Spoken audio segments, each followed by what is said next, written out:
definitely good news that they've been able to partially refloat the vessel. And like you said, it's been almost a week at this, and it comes at a very unique time for the shipping industry, especially for containers.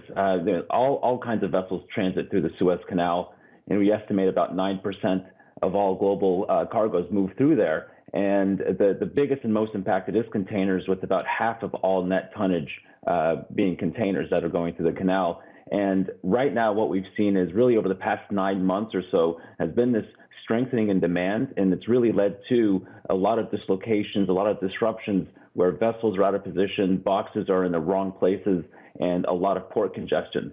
And so with liners really trying to get schedules back on track, we've been getting close to that. It seemed that over the past couple of weeks or so, we started to see signs that things were normalizing, and freight rates, which have been at all-time highs, have been coming off just ever so slightly.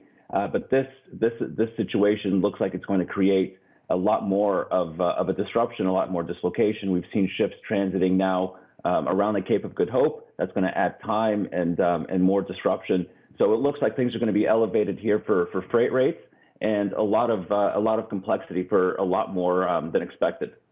Especially with that backlog of more than 300 vessels still waiting to transit the channel. But as you say, we've been watching freight shipping rates very, very closely. They've spiked throughout the course of the pandemic. No doubt this incident is going to add to that.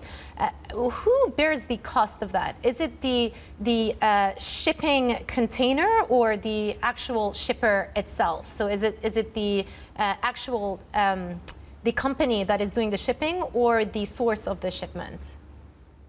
Yeah, no, the demand has been very strong that at the end of the day, the consumer is paying for that higher freight rate. Here in the near term, with added fuel costs, we've seen Maersk and other companies talk about going around the Cape of Good Hope to get to Europe and the final destination. That added cost, unfortunately, most likely gets borne by the liner company itself as it works to adjust its scheduling. So there's probably higher fuel burn, higher emissions, unfortunately, as a result of that. But that's something that over time starts to normalize and eventually gets reflected in a freight rate that eventually gets passed on to the consumer.